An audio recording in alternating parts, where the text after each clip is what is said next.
Welcome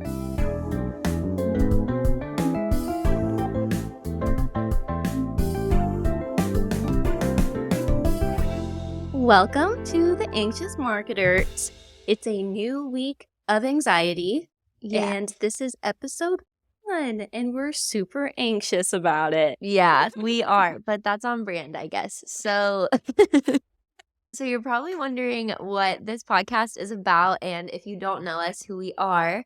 So I guess we can start episode 1 of season 1 with some introductions to ourselves and what we're doing here. Yes. So Mia, why don't you tell everyone a little about you? I don't have my elevator pitch down, even though it's been like 6 or 7 years since I've been working in the professional world, but I am a digital marketing manager. I'm not approaching 30 years old. Yeah, we're getting there. Really exciting. I work in digital marketing. I started as a content writer. I actually had a really interesting start to my working career. Why? I went to school, so I went to college for originally marketing, and I couldn't get through any of the accounting classes. Same. They were atrocious. Mhm. I'm not a math girl. And so then my mom gave me the advice to just go to school for something that I really love and am passionate about, and that was English and creative writing. So I got a degree in a language that I already know. But I did get some copywriting internships my last year of school, and that, I knew I was going to go into marketing some. I just it wasn't through an official degree. Mhm. And I think that made a huge difference anyways, because it's not like you really learn marketing in college. That is so true. It changes all the time. I mean, just this year, we have the huge rise of AI. Mm-hmm. So, yeah, I got my first content writing job out of college, stayed there for a couple years, learned email marketing, HTML, CSS, building emails, Mm-hmm. Salesforce, marketing automation, marketing operations too. marketing operations. It was a team of 3. So we all did everything. And that's where I met Hannah. That is so true. That is so good. I actually almost forgot that you went to school for English creative writing. So I was like, what do you mean? But honestly, it was kind of the same journey as me. And it is funny because we did meet through both being content writers. Mia was a little bit ahead of the game. So she kind of taught me everything about writing a good blog. I remember our boss at the time, I wrote my first blog and he was like, Hannah, I hate the way you write. And I was like, he said that respectfully, yeah, because I was still writing, Oh my God. like I was writing a college paper because I Right. just spent 4 years writing theses and, making sure I had my 3 main points. And blogging is so different from that. But backing up a little bit, I kind of got my start in a similar way. I went to school for communications, which I talk all the time anyway. So I joke that I majored in talking. It's Exactly. perfect for It's you. funny though, because when I got into I went and got my associate's degree first, and I was doing an accounting class, which is funny that you say that you just couldn't do it, because I also couldn't. One time my professor, he came up to me like halfway through the semester and he was like, Hannah, you weren't in class yesterday. And I was like, yeah, I dropped class. And he was like, good, you were going to fail. And I was like, perfect. I don't want that on my record. But I finished with a bachelor's in communication studies, and my focus was in public relations. And I actually did learn like one thing about marketing, which was know your audience, which is still True. literally maybe the only thing that I learned about marketing because I didn't study it.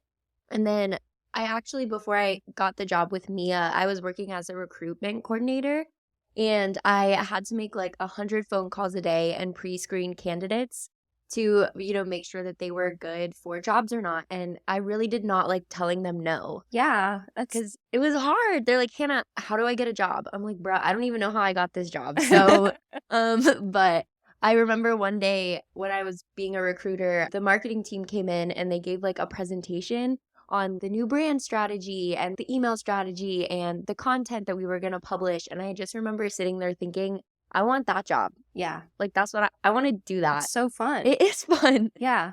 So I only was a recruiter for like 4 months, and then I went and applied at the place that you worked at, and I got hired, and I started doing content. And then that evolved into social media, and then from there I've had like 3 or 4 different jobs in marketing. So I consider myself a generalist, but right now I'm doing partnerships marketing, which is super fun. You just basically do a lot of co-branded events and digital marketing with other companies that have, similar interests. So it's been a really fun journey. What a journey. I know, and I'm glad I met you along the way. It's great.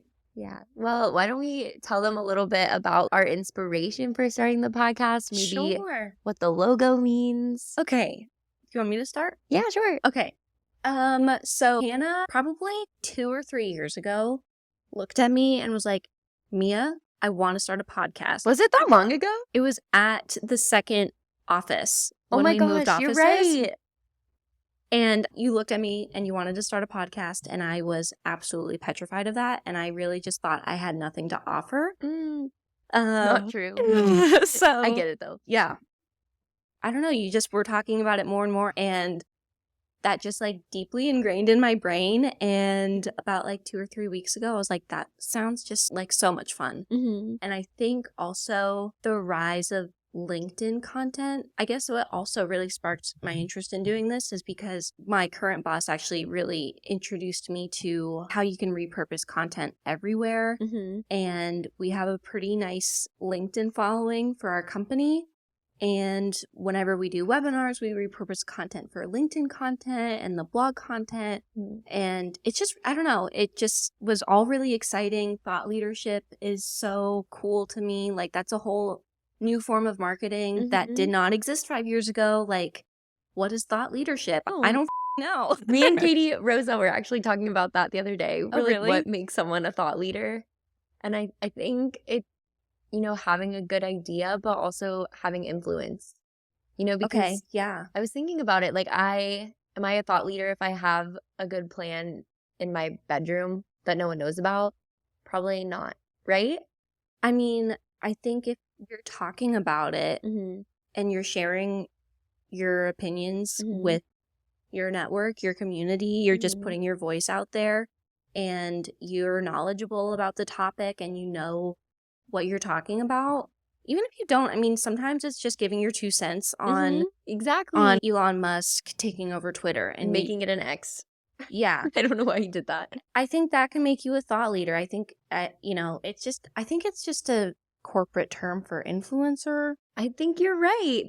I think that is the main key part of being a thought leader, because to be a leader, that would mean people are following what you're saying. So I think influence is a big part of it. Yeah. And confidence for sure. But it is so interesting because that having content buckets that are just for thought leadership is so bizarre. Like, if you told someone 10 years ago, at least to my knowledge, they wouldn't have thought that that was important. But now it's like the bread and butter of what everyone's doing. Yeah. So it's so cool. Exactly. Like, part of my job right now is forming subject matter experts that can be the thought leaders for Yes, you pick someone at your company and you're like, you are the thought leader now. Yes. For just like our extremely niche offering, our extremely niche product. It's just like, it's not something a lot of people think about or know about. And you need someone that is knowledgeable, an expert, credible, and confident, charismatic. That's important. Yeah. And that's hard. It is. It is hard. So, yeah, like from my perspective, I think I've always just loved expression in any form. One of the other podcast ideas I had was called Express, where it's like, I don't know, but I've always loved this idea of just like communicating. Obviously, I studied communication, so just understanding the theories and why we do it is super integral to my practice of marketing. But I'm very much a corporate girly. I'm a career girly. Like, I love the 9 to 5. I'm sorry if someone else doesn't, that's okay. But I like structure. I'm a very type A person. So, and I, probably should talk about it in therapy about why so much of my identity is placed in my work, but we're working on it. But, marketing is so important to me. but also mental health is important to me. So when we were having that conversation at the office a couple months ago is when the name of this podcast like came to light. It was just like, oh my gosh, being a subject matter expert of something, I think comes with experience. Yeah. And there's no one else I know better than Mia to also talk about mental health from experience and marketing from experience, because we literally grew our career in the trenches together. Like we rebranded a whole website and we Multiple. multiple. And then doing the content for that while being anxious probably the whole time. Yeah. So 100%. I think too, I'll just say real quick that this isn't a niche experience. Right. So that was also the thing too, is like everyone at work, when we brought up the idea, they were like, I would do it. I would be on that, because it initially started as let's tell a story. Like, when is a time at work that you totally bombed a marketing campaign, or when something went really well, but you were really unconfident in it? Yeah.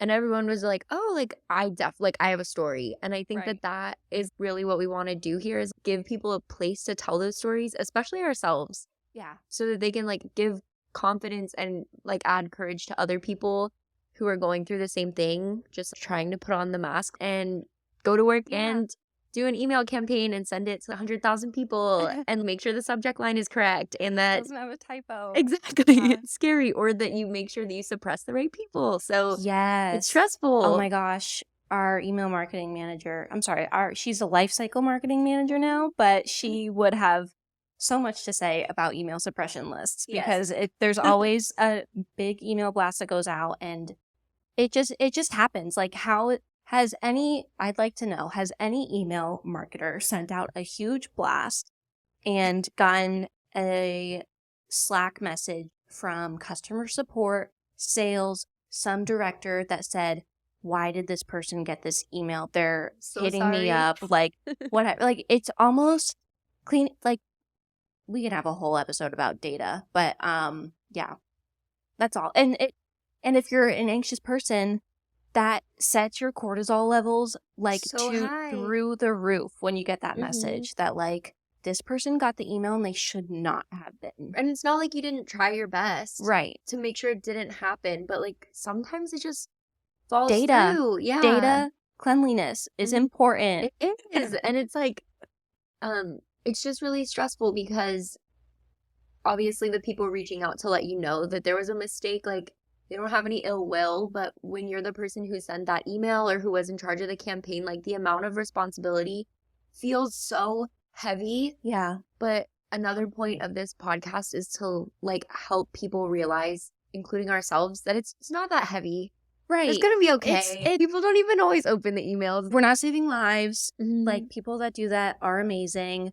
We are literally making branded memes for the internet sometimes. We're doing silly little podcasts with our friends to have a good time and just grow a community. Exactly. And one thing I wanted to mention just about the fruition of this idea and that day in the office was, it was just really cool because everyone was talking about it, even our boss. We were all like, oh yeah, love him. Yeah. We're all anxious, and it's a really refreshing thing to be around so many people that are like-minded and within this generation that are really open about talking about it, or more open about talking about it.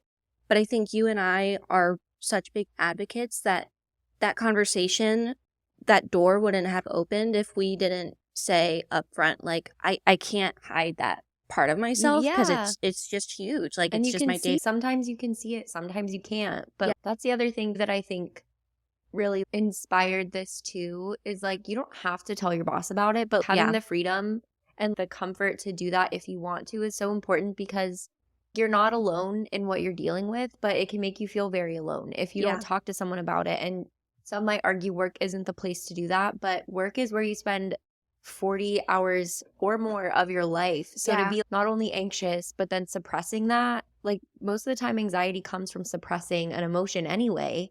And I think one thing that really helped that conversation in where you currently work and where I used to work, because I left again, but is like, we did have the opportunity to take a mental health day. And if we had one a quarter. Yes. And if it was like 3 days before the quarter ended, you better believe our bosses would message us and say, did you take your mental health day? And like, that was so special, because like it should be the norm, but it's definitely not. No, definitely not. And so I don't know where I was going with that, but like that really inspired like the conversation too, because you can see on someone's Slack when they're out for a mental health day, which like alludes to the fact that we all have something going on in our head. Yeah. But that's as far as it usually goes. Like we don't talk about it other than that. Right. And I think that while we shouldn't like dwell on the bad things, it's important to talk about them, because we can't just sweep it under the rug and act like it doesn't happen. Because I think that Yeah. acknowledging our weaknesses or what we're dealing with actually makes us stronger. Like to say, hey, I have crippling anxiety on Monday morning, but I just gave a presentation. Like that's a big deal, Right. you know? It's a huge accomplishment. And, you know, I think past generations too, just they didn't talk about it. And I have it so was much empathy just, for them too. I do too. And, you know, being raised by two baby boomers, my dad was a corporate baby boomer. My mom is a freaking tough New Englander. It was just like, okay, you just got to grin and bear it. Like, suck it up. You have to go to work. You have to, who cares if you don't like your job? You need to just like pay the bills. But I mean, we're so connected now with technology, the internet. Like, mental health is, I think it's always been important, but we can actually put names to our emotions where the past generations haven't. Yeah. And we see the importance in family and our friendships and our relationships. And there's you know, that whole idea that you should separate work and home. But I'm just not wired that way. And I try not to make work my identity, but work is kind of my identity, you know, Yeah. and I want to be proud of where I work, and I want to like my boss, and I want to like the people that I'm around, and I don't want to pretend like I'm a just neatly tied Mia GPT, just, you know, 100% like professional, doesn't swear, doesn't have facial piercings or, you know, tattoos. Like I can't not show up authentic. Yeah, I'm glad. I think it's important that we do show up authentically, because I think that that's sustainable. Like it's sustainable to just be yourself every day. And I ride the line of, because it's helped me in my own journey of, you know, obviously taking care of myself, but not letting myself isolate. So like I do have to push myself some days. Like I can't, if I just stayed in my stuck, like I'd be there forever. But I do think it is more sustainable to show up to work.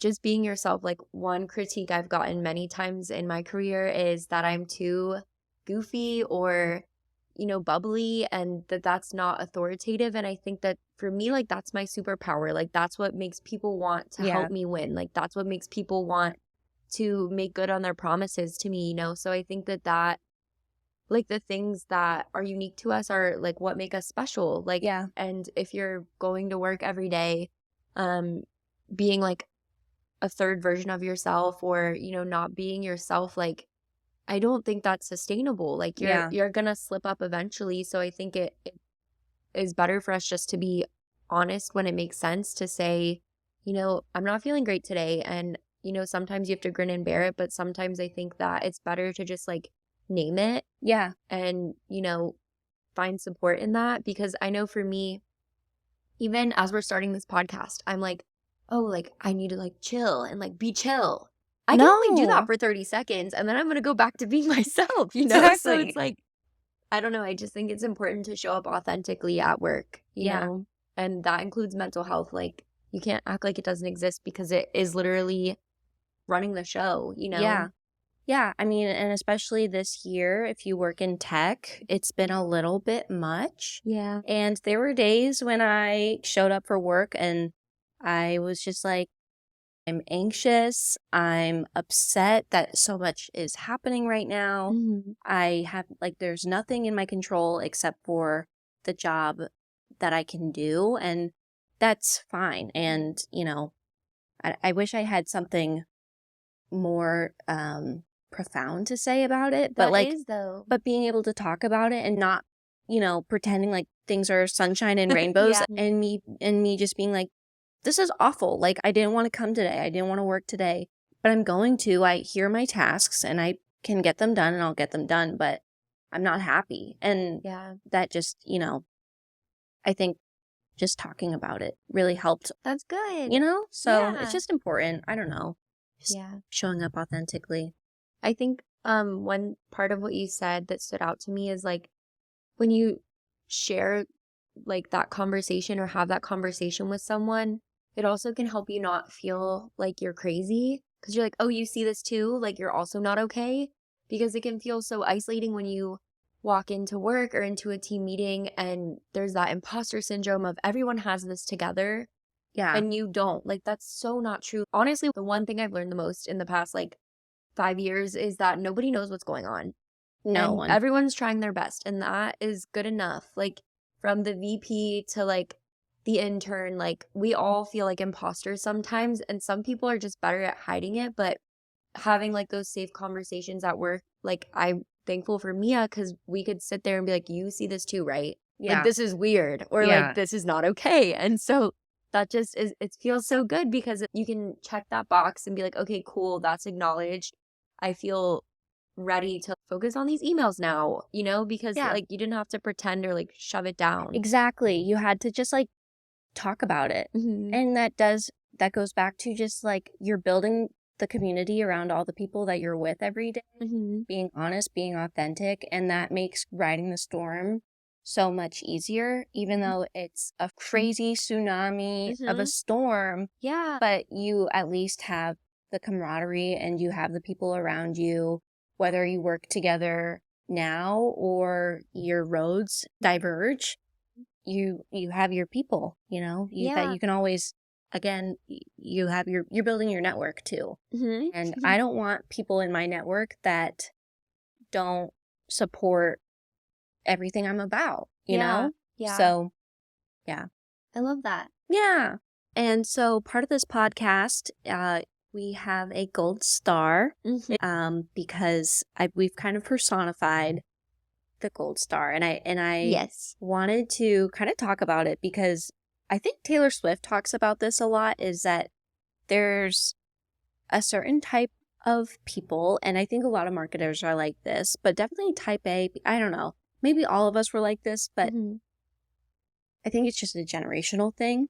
But we all grow up in school and we're collecting our gold stars. So true.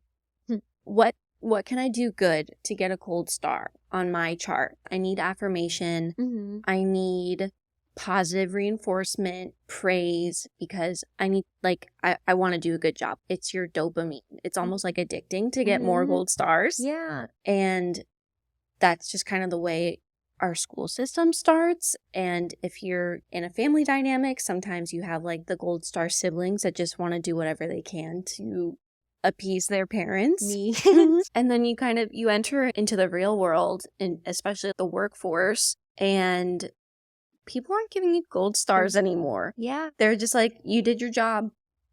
Yeah. That kind of hurt when you said that because I felt that. And I think that that kind of led to a few different crises for me, just like internally. Mhm. It's just like, oh, no one's going to give me the external validation that they used to. Yeah. Does anyone care?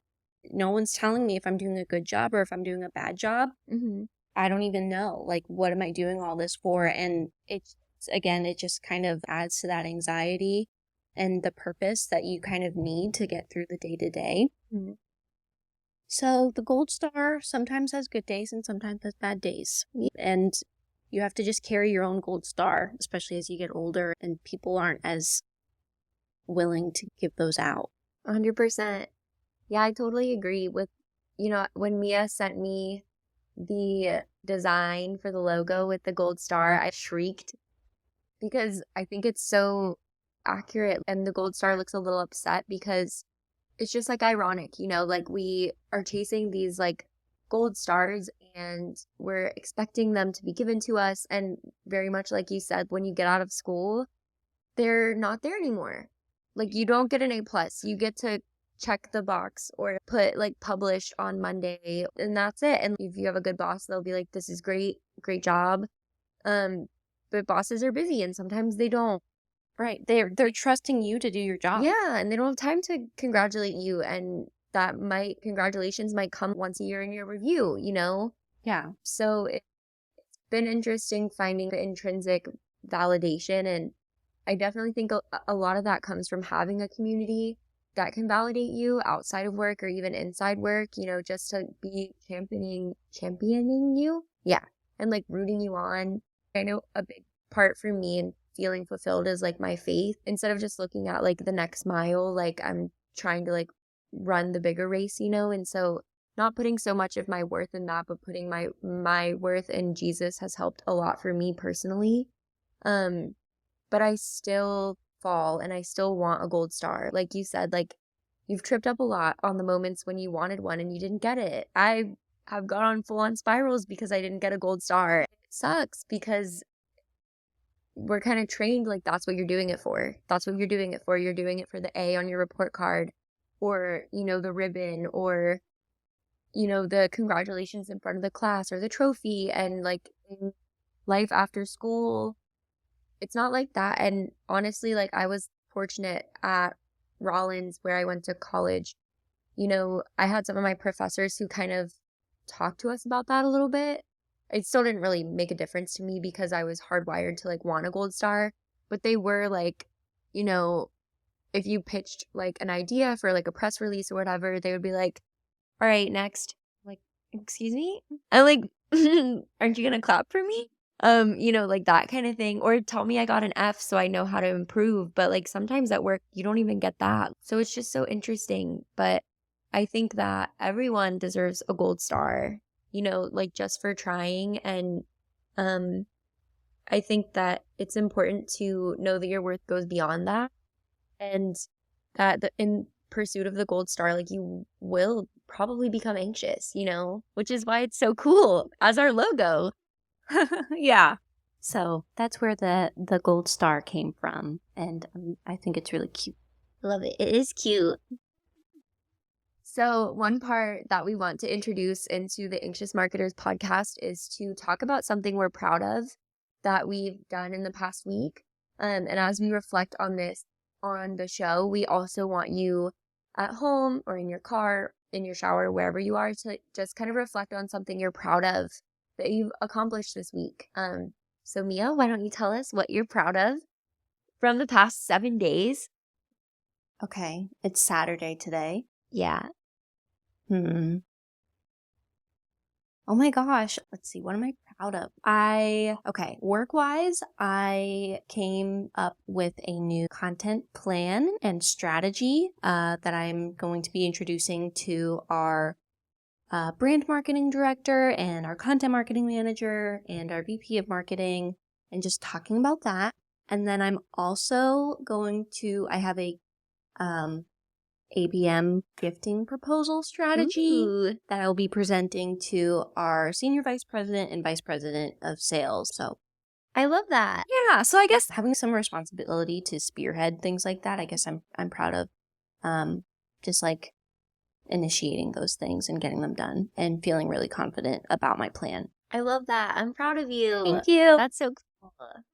I guess one thing that I'm proud of this week on Friday, so yesterday, I had 6 meetings. Holy I know, and usually I don't, but that was a lot, and I had a good time doing them.